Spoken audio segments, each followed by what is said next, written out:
तो हमारी second equation क्या आ गई है, टोटल काइनेटिक एनर्जी कंजर्व के हिसाब से ma ब्रैकेट में ua square minus va square equals to mv v square b minus u square, है ना। तो अब हम क्या करेंगे, देखो इसको सॉल्व करने के लिए हम यहां से रिलेशन निकालेंगे। तो रिलेशन निकालने के लिए क्या कर रहे हैं, डिवाइड कर रहे हैं इक्वेशन सेकंड को बाय इक्वेशन फर्स्ट। तो लिख लो डिवाइड इक्वेशन सेकंड। अच्छा ये सब मैं मिटा देता हूं, ये सब अभी अपने काम का कितना है, इससे जो जो हमको चीजें चाहिए थी वो ले लीजिए। Divide equation second by equation first. Divide equation second by first, मतलब इक्वेशन सेकंड को न्यूमरेटर में रखो और डिनोमिनेटर में कौन सी इक्वेशन रखोगे,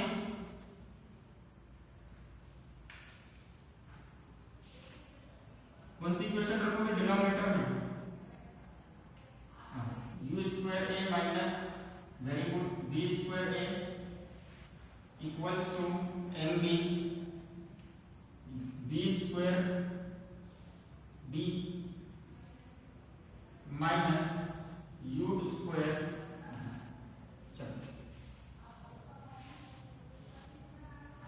फर्स्ट इक्वेशन क्या थी, आप लोगों ने लिख रखी है, फर्स्ट इक्वेशन क्या थी बताओ, ma ब्रैकेट में ua माइनस va, सही लिख रहा हूं मैं,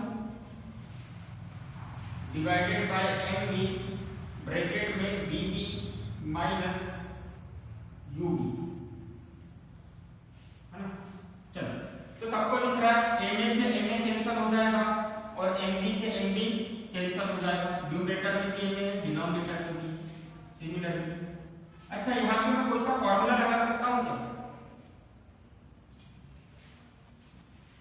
क्या मैं यहां पे कोई सा फार्मूला लगा सकता हूं जो आप क्लास 9 से पढ़ते आए हो, क्लास 9 के पहले से पढ़ते हो, क्या ये फार्मूला लगा सकता हूं मैं,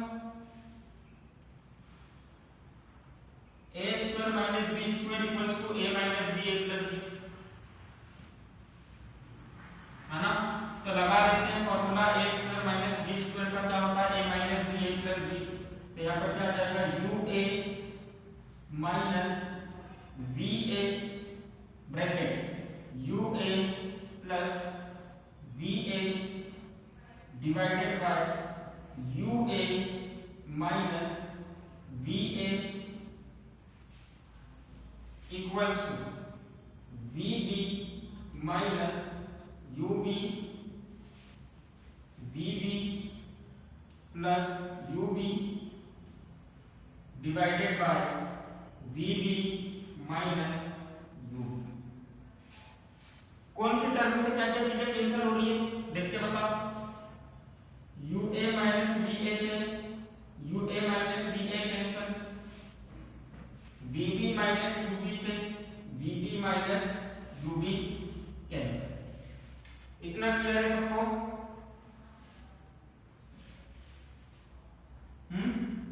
चलो अब इक्वेशन क्या बन गया, ua plus va is equals to vb plus ub,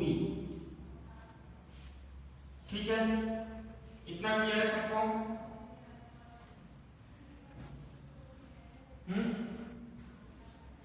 इतना समझ में आ गया,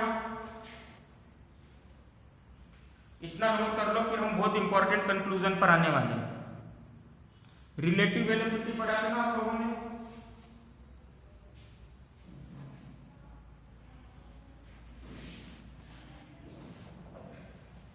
है ना, तो वही कंक्लूजन बनेगा तुम्हारा।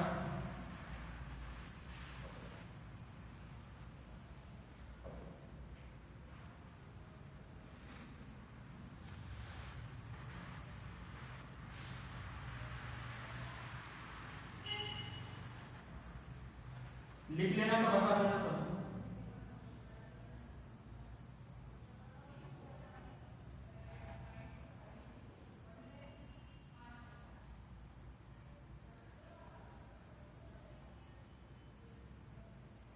सबने लिख लिया,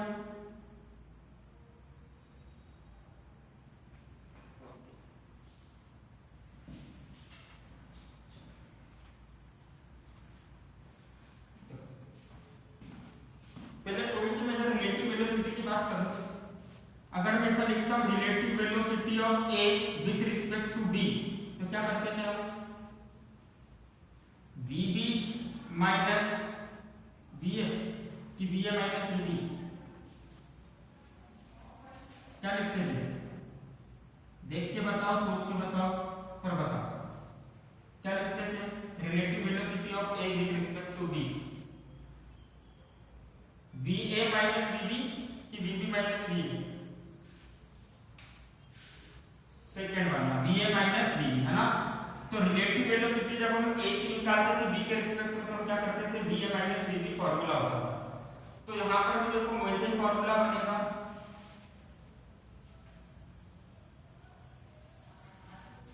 इस इक्वेशन को अगर मैं आगे सॉल्व करता हूं तो मैं इसको लिख सकता हूं ua माइनस ub, मतलब relative velocity of ball a with respect to b before collision.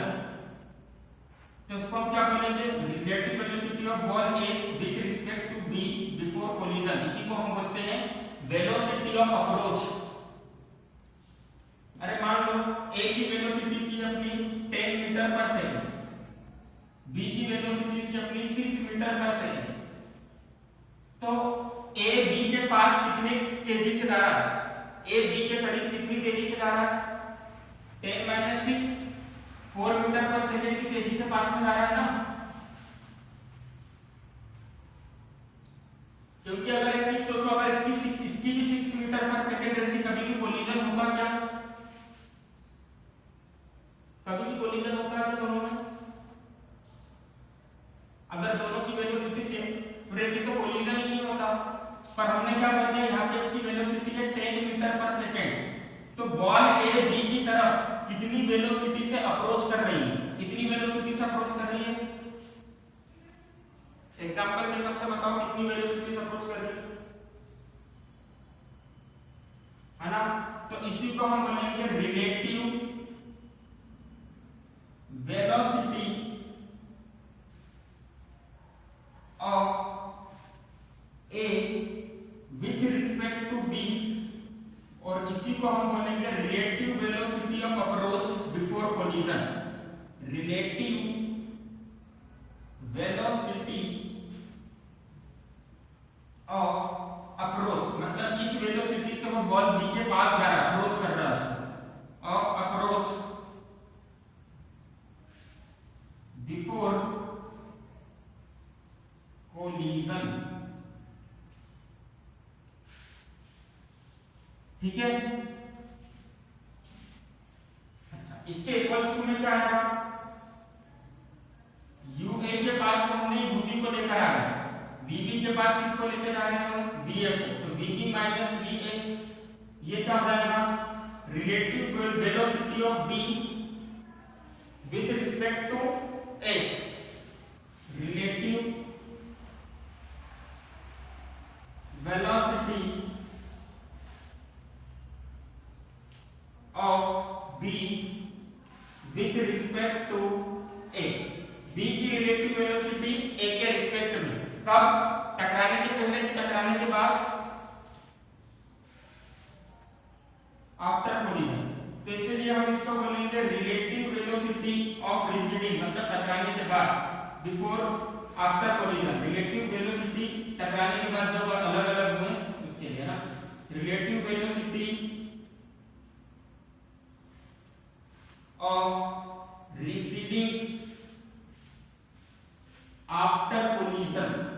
अब एग्जाम में आपसे बोला जाता है for one dimensional elastic collision prove that relative velocity of approach before collision is equals to relative velocity of receding after collision. मतलब आपको कहां तक का करना है एग्जाम में? कहां तक करना है? समझ गए? क्लियर है सब?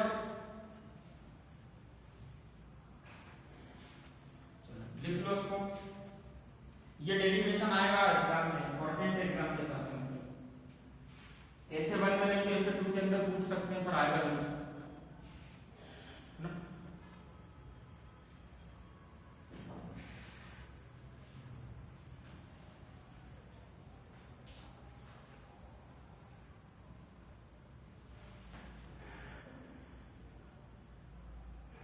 वर्क एनर्जी वाला चैप्टर आएगा, पर जैसे अगर वर्क एनर्जी वाले चैप्टर के अंदर जैसे टॉपिक इंपॉर्टेंट है तो इसको मैंने ऐसे 2 के लिए भी रखा था।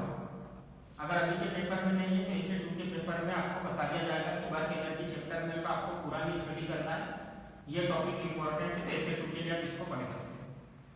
इस तरह से जब भी ऐसे 2 होगा तब आपको बता दिया जाएगा। अगर नहीं आता है तो, और अगर अभी ऐसे 1 में आ जाएगा तो फिर ऐसे 2 में नहीं है। ठीक है,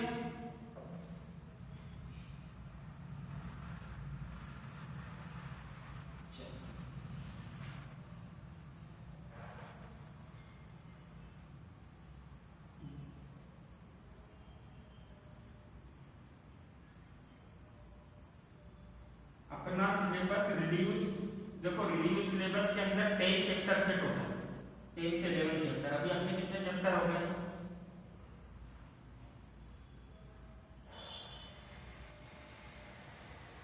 है ना, तो मतलब ऐसे 1 का सिलेबस हो गया 50% सिलेबस और बचा 50-60%। ठीक है, हाँ बोलो। देखो केमिस्ट्री का सिलेबस ज्यादा है अगर देखा जाए तो, उसके अंदर अभी ऑर्गेनिक केमिस्ट्री आएगा, यूपीएससी नोमेनक्लेचर वगैरह।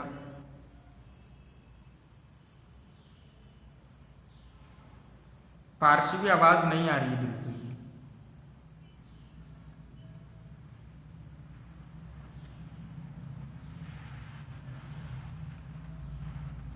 केमिस्ट्री अपन अभी नेक्स्ट 3 डेज हम कंटिन्यूस केमिस्ट्री पढ़ेंगे, उसके अंदर हमारे 2 चैप्टर कंप्लीट हो जाएंगे। ठीक है, नेक्स्ट 3 डेज हम 2 दिन केमिस्ट्री पढ़ेंगे, 3 दिन कंटिन्यूसली केमिस्ट्री होगा हमारा, उसमें हम 2 चैप्टर कंप्लीट करेंगे। जो अभी ऑक्सीडेशन रिडक्शन वाला बच्चा एक वो, और एक हाइड्रोजन वाला चैप्टर। क्लियर है सबको?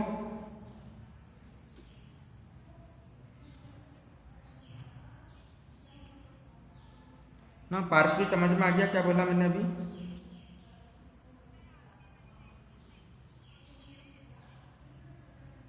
मैं ये बोल रहा हूँ अभी लास्ट के 3 डेज हम केमिस्ट्री स्टडी करेंगे, तो उसमें 2 चैप्टर टारगेट करेंगे, एक हाइड्रोजन वाला चैप्टर और ऑक्सीडेशन रिडक्शन वाला चैप्टर। ठीक है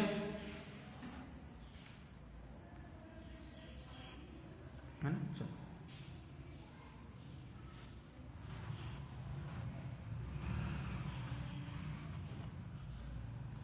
लिख लिया सबने?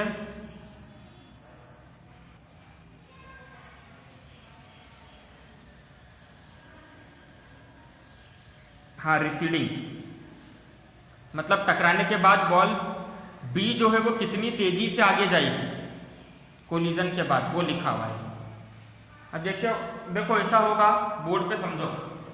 टकराने के पहले क्या था? ए वाली बॉल की वेलोसिटी कितनी थी? 10। टकराने के बाद क्या हुआ? बी वाली बॉल की वेलोसिटी 6 हो गई। तो हम ये देखते हैं जिससे टकराई है उसकी वेलोसिटी इंक्रीज होती है, तो हमने बोल दिया बी हो गया कितना? 12, और ये कितना हो गया? 4 ना, 6 और 10 16। हाँ, ये 4 मीटर पर सेकेंड हो गया, ये 12 मीटर पर सेकेंड। अब एक चीज बताओ, बॉल बी ए के कंपैरिजन कितना तेजी से आगे जा रही है? बॉल बी ए के कंपैरिजन कितना तेजी से आगे जा रही है? वो कहां से पता चलेगा हमको? यहीं से पता चलेगा ना। कितना तेजी से आगे जा रही है बताओ एग्जांपल के हिसाब से? 8 मीटर पर सेकेंड के हिसाब से, है ना?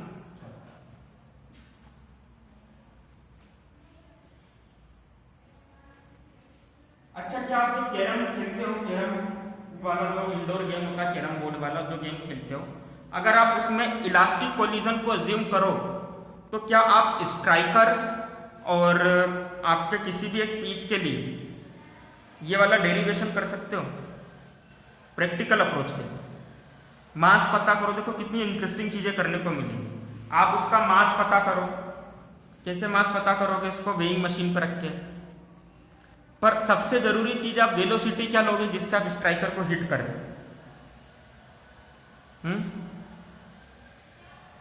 वेलोसिटी, हाँ,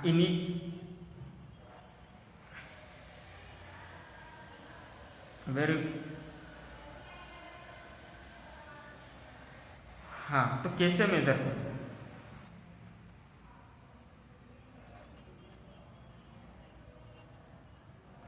है ना, तो अज्यूम करना पड़ेगा प्रैक्टिकली अभी मेजर करने के लिए तुम्हारे पास इंस्ट्रूमेंट नहीं होंगे उसको, है ना।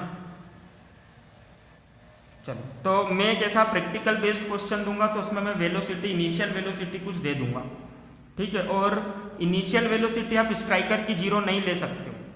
पहली चीज, आप जब स्ट्राइकर को हाथ से छोड़ते हो, तब स्ट्राइकर को जब आप हाथ से छोड़ते हो तो फोर्स लगाते हो ना उसके ऊपर। जैसे ये चौक है, हाँ, एक नहीं, जैसे देखो, जैसे मान लो ये चौक है ना, इस चौक को अगर मैं छोड़ूंगा तो इसकी वेलोसिटी क्या होगी? इनिशियल वेलोसिटी जीरो होगी। पर इसी चौक को अगर मैंने फेंका, इसी चौक को अगर मैंने फेंका, तो क्या इसकी वेलोसिटी को मैं जीरो बोलूंगा? अगर मैंने इसको ऐसा धक्का लगा के फेंका तो वेलोसिटी को जीरो थोड़ी बोलूंगा,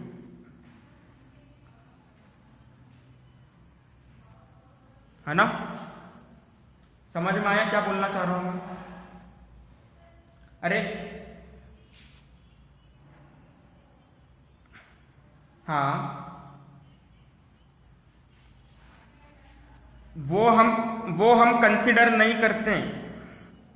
हाँ, क्वेश्चन सही है तुम्हारा, पर हम उसको उस समय कंसिडर नहीं करते। जैसे अगर मेरे पास में ये डस्टर है ना, ये डस्टर है, इस डस्टर को मैंने ऐसा हाइट पे लिया और यहाँ से छोड़ा, मतलब मैंने डस्टर के ऊपर कोई फोर्स नहीं लगाया, तो इसकी इनिशियल वेलोसिटी शुरू में क्या थी? जीरो। पर जब मैं डस्टर को फेंक रहा हूँ तो मैंने इसके ऊपर फोर्स लगाया, और उस समय इसकी कुछ वेलोसिटी फोर्स की वजह से, इसलिए हम इसकी वेलोसिटी को जीरो, ठीक है ना। अब तुम्हारा कहना क्या था कि सर जब हम क्या करेंगे, कैरम पर अगर ऐसा स्ट्राइकर रखा हुआ है, तो अभी तो हमने उसको होल्ड कर रखा, तो हम कब की बात ही नहीं कर रहे। जब आपने उसको ऐसा रख के होल्ड कर रखा ना, हम उसकी बात नहीं करेंगे। हम बात कब से करना चालू करेंगे? जब आप उसको फोर्स लगा दोगे। हम बात कब से करना चालू करेंगे? जब आप उसको फोर्स लगा दोगे, मतलब जब इसके पास में कुछ इनिशियल वेलोसिटी आ जाएगी। क्लियर है सबको?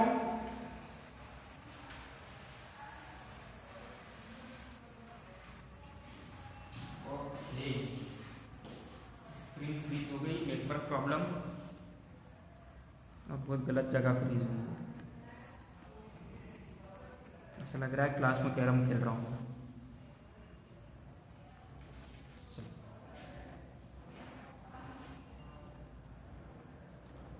तो डेरिवेशन सबको समझ में आ गया है ना। देखो, ऐसा ही एक और डेरिवेशन है, one dimensional in elastic collision. ये इलास्टिक कोलिजन था। सेकेंड वाला कौन सा है? In elastic collision. तो नाम से समझ में आ रहा है इन इलास्टिक है, तो क्या मतलब मोमेंटम और काइनेटिक एनर्जी कंजर्व रहेगी, कि दोनों में से कोई सा एक कंजर्व रहेगा, दूसरे में डिफरेंस होगा?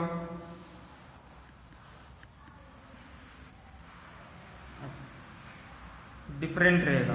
कौन कंजर्व रहेगा और किसमें डिफरेंस आएगा?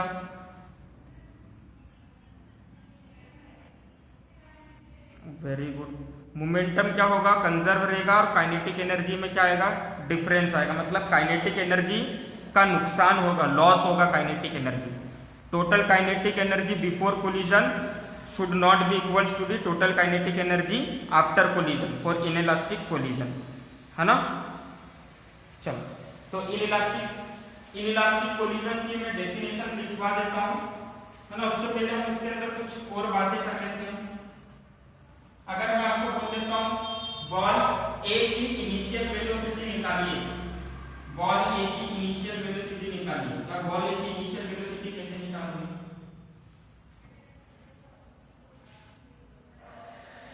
यूए को क्या कर दोगे? VB minus वीए plus you. ये किसकी इनिशियल वेलोसिटी हो जाएगी? किसकी इनिशियल वेलोसिटी हो जाएगी? ये किसकी इनिशियल वेलोसिटी के इक्वल? बॉल ए की इनिशियल वेलोसिटी के इक्वल, है ना। वैसे अगर मैं आपको बोलता हूं बॉल बी की फाइनल वेलोसिटी निकालो, तो बॉल बी की फाइनल वेलोसिटी का एक्सप्रेशन क्या आएगा बताओ? बोर्ड पर लिख के बताओ बॉल बी की फाइनल वेलोसिटी का एक्सप्रेशन।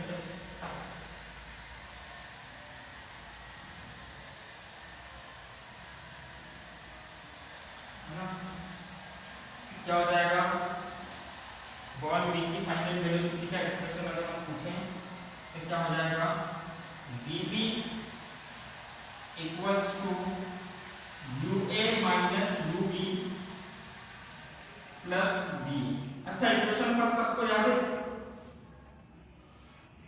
क्या थी equation first, ma ua minus va mb vb minus ub, यही थी हमारी इक्वेशन फर्स्ट। इसमें जरा आप ये वेलोसिटी की वैल्यू पुट करना और यहां से आपको वेलोसिटी निकालनी है va, vb की वैल्यू पुट करो और कौन सी वेलोसिटी फाइंड करनी है आपको, va। कर लोगे होमवर्क में, जल्दी बताओ, अरे कुछ नहीं करना है, ये vb की जो वैल्यू है उसको यहां पर पुट करना है, सॉल्व करो और va की वैल्यू निकालना है, होमवर्क में करोगे, है ना। चलो सेकेंड केस आपको लेना है, अगर केस सेकेंड में लेता हूं, केस सेकेंड में ले रहा हूं कि अगर ma और mb इक्वल हो जाए, अगर दोनों बॉल का मास इक्वल हो जाएगा तब क्या होगा डेरिवेशन में, क्या होगा डेरिवेशन में तब,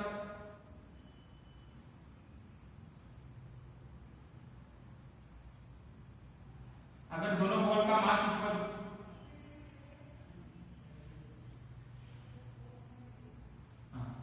तो देखो ma की जगह पर लिख दिया हमने m, दोनों को हमने क्या लिख दिया मास m, तो m ua minus va equals to vb minus ub, तो इधर भी m आ रहा है, m से m क्या हो जाएगा, कैंसल, ठीक है, m से m क्या हो जाएगा, कैंसल।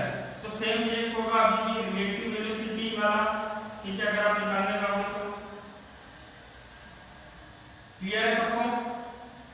अच्छा, अगर केस थर्ड में मैं बोलता हूं, अगर v है ना, केस सेकेंड सबको समझ में आ गया ना, क्या समझ में नहीं आया केस सेकेंड में,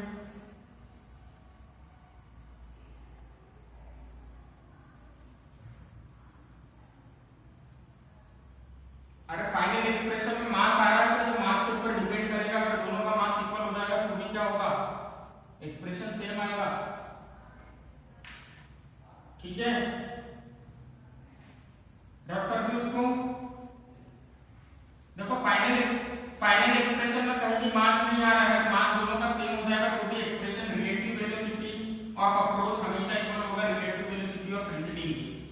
ये बात अलग है कि vb की वेलोसिटी चेंज हो जाएगी और va की वेलोसिटी भी कुछ चेंज होगी, है ना, उसके ऊपर अपन डिस्कस करेंगे बाद में। पहले मैं इनइलास्टिक कोलिजन के बारे में थोड़ा सा इंट्रोडक्शन दे देता हूं, है ना। तो इनइलास्टिक कोलिजन क्या होता है, लिखो, इनइलास्टिक कोलिजन की डेफिनेशन लिख लो, collision in which linear momentum is conserved but kinetic energy is not conserved, ठीक है, उसको हम क्या बोलते हैं, इनइलास्टिक कोलिजन। क्लियर है सबको, collision in which linear momentum is conserved but kinetic energy is not conserved, ऐसा कोलिजन जिसमें लीनियर मोमेंटम तो कांस्टेंट है ना, तो बिफोर और आफ्टर कोलिजन, पर काइनेटिक एनर्जी कांस्टेंट नहीं है, उसमें कुछ चेंजेस आएंगे, ठीक है ना। चलो, अब आपका एक स्पेशल टाइप ऑफ कोलिजन होता है perfectly inelastic collision, perfectly inelastic collision. तो परफेक्टली इनइलास्टिक कोलिजन जो होता है वो टाइप ऑफ इलास्टिक कोलिजन होता है, पर उसके अंदर क्या होगा, आपका दोनों ऑब्जेक्ट कुछ अलग अलग वेलोसिटी से शुरू में ट्रेवल करेंगे, आफ्टर कोलिजन टकराने के बाद दोनों ऑब्जेक्ट एक दूसरे से स्टिक हो जाएंगे, चिपक जाएंगे, और चिपक के एक डायरेक्शन में एक ही वेलोसिटी के साथ में मूव करेंगे, बात समझ में आई? परफेक्टली इनइलास्टिक कोलिजन में क्या होगा, शुरू में दोनों ऑब्जेक्ट की वेलोसिटी अलग अलग है।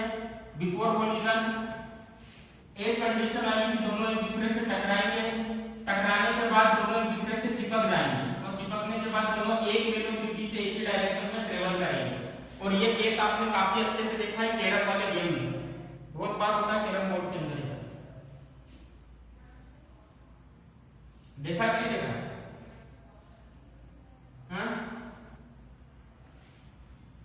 सब तो परफेक्टली इनइलास्टिक कोलिजन क्या होता है ये समझ में आ गया। Perfectly inelastic collision is a special case of inelastic collision in which two object after collision stick together. दो ऑब्जेक्ट कोलिजन के बाद एक दूसरे के साथ में क्या हो जाते हैं, स्टिक हो जाते हैं, चिपक जाते हैं and move with a common velocity या move with a same velocity.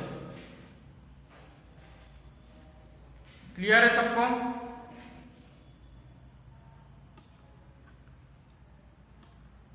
है ना? तो देखो सेम तरीके से अभी हमने जो डेरिवेशन करा है उसी तरीके से सेम तरीके से आपको ट्राई करना है परफेक्टली इनइलास्टिक कोलिजन का डेरिवेशन। और ये डेरिवेशन ट्राई करके आप मुझको मेल आईडी पर मेल करोगे, है ना? जिसका अप्रोच सबसे क्लोज होगा या जिसने सबसे सही करा होगा उसके लिए मार्क्स मिलेंगे।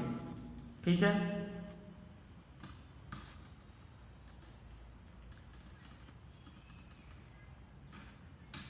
हाँ, परफेक्टली इनइलास्टिक कोलिजन का डेरिवेशन आपको अब करना है और इलास्टिक कोलिजन जो हमने पढ़ा था उसके केसेस को करना है। जो जितना सही तरीके से करके प्रेजेंट करके मुझे मेल आईडी पे सेंड करेगा उसको मतलब उतना मार्क्स मिलेगा। अच्छा, मेल आईडी पे सेंड करने के बाद एक बार आप मुझे इन्फॉर्म कर दोगे कि सर हमने सेंड कर दिया है। कौन सी वाली मेल आईडी पे सेंड करोगे? मैं ग्रुप पर भेज दूंगा आज मेल आईडी, है ना? एक मैं ग्रुप पे भेज दूंगा, है ना? उस पर सेंड करना। ठीक है? ओके, चलो आज की क्लास हम यहीं पर एंड करते हैं। Bye everyone, have a good day.